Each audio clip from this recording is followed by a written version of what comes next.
Lucy Letby was arrested 3 times. First in July 2018, more than 2 years after the final baby Q, was allegedly attacked. She was then arrested twice more, the first time almost a year later in June 2019, and finally again in November 2020. And when she was arrested on those 3 occasions, she was questioned extensively about the allegations relating to all 17 babies in the case. In all, the jury were told, she was interviewed 30 times. So in this police interview, the detective questioned her about this card. She said she kept a photograph of it on her phone because she wanted to remember the kind words that she'd written to baby I's parents. And she also insisted she routinely took pictures of cards, such as birthday cards, that she sent to people. Can you explain, Lucy, what that is? Yeah, I sent a sympathy card to the parents because I wasn't able to attend the funeral. OK, is this normal practice, Lucy? No, well, it's not very often that we would get to know a family as well as we did with baby I. OK, is there a reason why you didn't go to the funeral? I was working. I wasn't able to change my shift. It was suggested that I could send a card via one of the other nurses who was going. Have you sent cards to other parents before, Lucy? No. That's the only one you've ever sent? Yes. Why did you take photographs of it on your phone? To remember what I had sent to them. Why did you do that? I often take pictures of any cards that I have sent, even birthday cards, anything like that. I often take pictures of them. Did you forward these photographs onto anyone? Not that I remember, no. Why did you want to remember what you wrote to them, Lucy? It was upsetting losing baby I, and I think it was nice to remember the kind words that I'd hoped I'd shared with that family. And, as I say, I usually photograph any birthday cards that I send, anything like that. That's what I usually would do. In the police interview, Lucy Letby was asked about their deaths, and she became tearful and started crying. She told police it was just devastating for us all.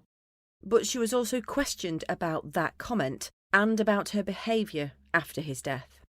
You might remember one of the doctors on duty that day told jurors Lucy Letby made what was called an absolutely shocking comment about baby P while they were waiting for the transport team to arrive to take him to another hospital. The female doctor, who can't be named for legal reasons but who we've been referring to as Dr. B, claimed Lucy Letby said, "He's not leaving here alive, is he?" And police asked her about this. Do you recall saying this comment? No, I don't. I don't know why I would have a conversation about a baby not leaving the unit, unless they were very sick at the time. Why did you think that baby P would not leave the NNU alive?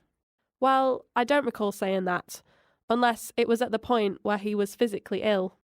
Do you remember any occasion when you thought that he wouldn't be leaving alive? Once he started to deteriorate, yes. Police also asked Lucy Letby whether she thought there was anything they ought to look at as part of their investigation. She told them staffing levels at the unit were poor at times because several nurses were on long-term sick. The unit also had a lot of new starters who were inexperienced, she said. She told the police that nurses like herself were doing a lot of extra shifts, often at short notice, and people were feeling a physical and emotional strain. She also said the unit was cramped and staff didn't always have the equipment they needed. Although she admitted a lack of equipment would not be responsible for any of the baby's collapses. Here's the detective asking questions again. So do you think any of these deaths and collapses occurred due to poor care?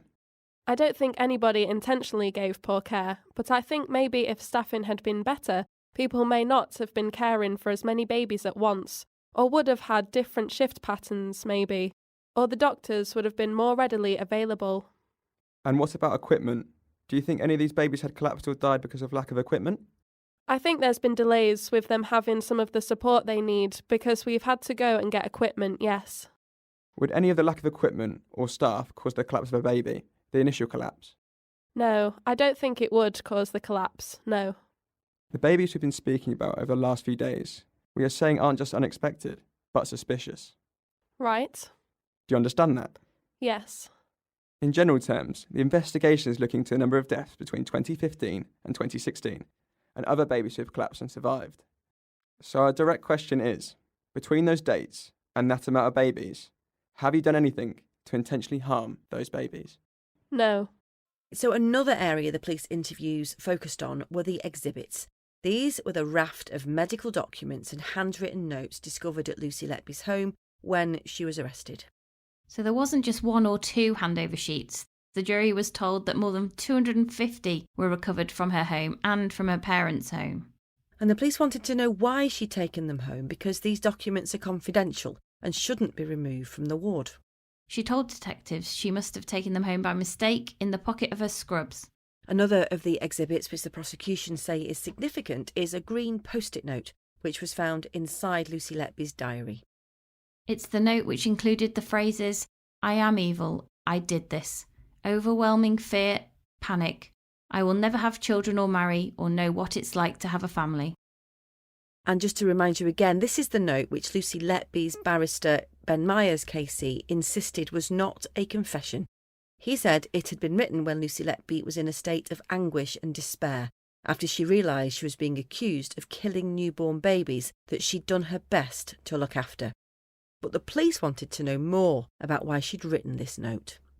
She told police she'd written it around July 2016, after being moved from the unit into a desk job at the hospital. At the time, she said she was depressed because she'd lost everything. She said she'd been banned from talking to her colleagues and felt isolated and suicidal.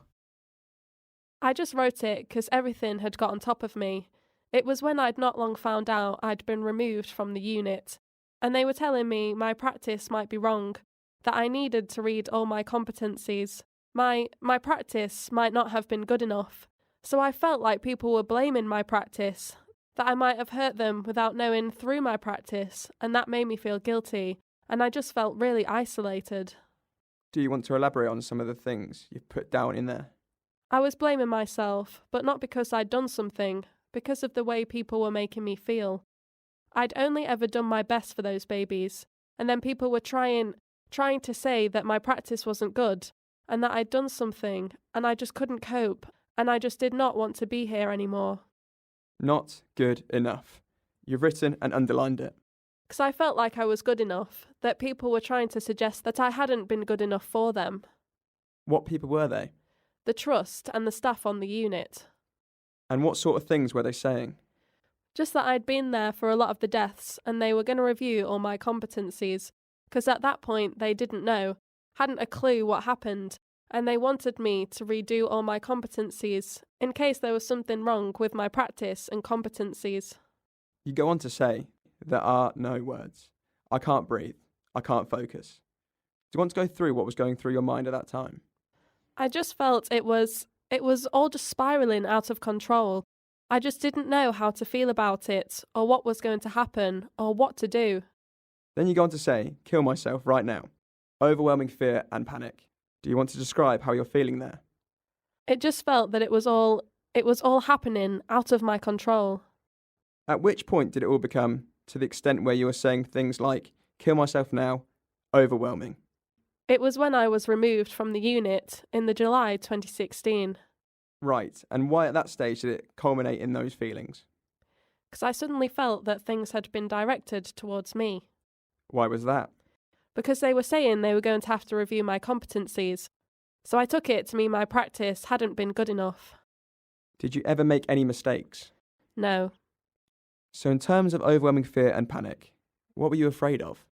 That they were going to think that I had done something wrong, and this would happen, that the police would get involved, and I'd lose my job. And was it a job that you enjoyed? Yeah, I loved my job. So where you say, kill myself right now, is that something you were considering? Yes. And why was that? Because I just felt so isolated and alone. So the police wanted to know why she appeared to think at that stage they would be called in. So how does, in your area, how does competencies, or when people call into question your competencies, how does that lead to a police investigation? I don't know, I just panicked. I just thought if they found out that my competencies weren't good enough, it'd be assumed that I hadn't done, like missed something or not done something I should have, that the babies had died and become unwell. How does that become a criminal matter though? I'm not sure. I thought they might refer me to the Nursing and Midwifery Council, and I didn't know if that went to the police. What's the difference between being incompetent or criminal in your world? Criminal is something that's done deliberately, Whereas you not being competent would be that you're not competent in something that could give you a result that wasn't intentional. In your own mind, had you done anything wrong at all? No, not intentionally, but I was worried that they would find that my practice hadn't been good. Are there any particular practices that you think might not have been as good as they should have been? No, What made you think they might find something that was wrong, or that you shouldn't have done? it was more that I was worried they'd already gone to the lengths of redeploying me and move me from the unit and banning contact. I didn't know how it was going to go. I didn't think they'd find that I'd been incompetent, but I was worried that they might try and assume that I had been, just because I was there for all of these babies.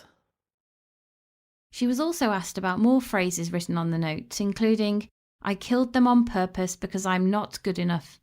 I'm a horrible, evil person." She denied deliberately harming the babies, but insisted at that time, in July 2016, she was doubting her professional ability as a nurse. This is what she told the officer. I didn't kill them on purpose. I felt if my practice hadn't been right, then I'd killed them, and that was why I wasn't good enough. In what way do you think your practice might have been the reason why these babies have died? I didn't know. I thought maybe I'd missed something. Maybe I hadn't acted quickly enough. Give us an example. I hadn't played my role in the team. I've been in a lot of night shifts. When doctors aren't around, we have to call them. There are less people, and it just worried me that I hadn't called them quick enough. And you felt evil? Other people would perceive me as being evil, yes, if I had missed something. I am a horrible, evil person. That's your take on you? It's how the situation made me feel. You've put down there, Lucy, killed them on purpose. I didn't kill them on purpose. Do you believe that there's a potential that you caused their deaths? Not intentionally. You say in capital letters, "I'm evil, I did this." That's how it had all made me feel at the time. That you'd done something wrong? Yeah, not intentionally, but I felt if I'd done something, if my practice wasn't good enough, or people didn't think I'd done something in the right way, then it made me an evil person, because I couldn't do the job properly. I'm an awful person. I pay every day for that right now. Because I felt like I was having to pay for something that I didn't do, being away from my job and my friends, and having to go to a new area where I didn't know anyone. I did this. Why me? Did what? Well, did something that had led to these babies collapsing and dying. Did you ever consider it might have been nothing to do with you? Or your competency? Not that moment in time. Okay, well, what about now? No, I don't feel it is my competencies. So what changed between these kind of thoughts and now that you're confident? Time, and I've redone my competencies, and I had that grievance procedure, and nothing was raised through that, or any of the other investigations to suggest that I hadn't been competent in something.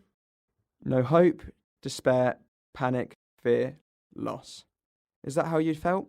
You had no hope? It just made me feel like no hope for anything, yeah. If you knew that you'd done nothing wrong? Well, at that point, I was made to feel that maybe I had, so I was worried that maybe I had in terms of my practices and competencies. Who made you feel that? The trust. Again, on the same note, she'd written, "I don't deserve Mum and Dad." She told police her parents were proud of her nursing career and she felt guilty. It was all just becoming a big mess. She said she was the first person in her family to go to university and to move away from Hereford where she grew up. And it was a big thing. Her parents were really, really upset that she'd been moved from the ward, she told detectives. She told the officers she felt overwhelmed and fearful for her future. And as the next interview was read to the jury, Lucy Letby broke down in tears. I just didn't know what was going to happen. It just all overwhelmed me at the time. It was hard to see how anything was ever going to be okay again. I was very career-focused, and I worried that all of this would stop anything like that I'd lose my job, or that it would be on my record. Other people would change their opinion of me. I will never have children or marry. I will never know what it's like to have a family. What did you mean by that, Lucy? Just that I'd never meet anybody, and therefore I'd never have a family. Why did you think that? Because nobody would want to. If you say to somebody you had to be redeployed, then people make assumptions, don't they? And if my practice had caused these problems, then I wouldn't deserve to have children myself. Purely because you'd been redeployed off one unit? Yeah, because at the time, it was huge.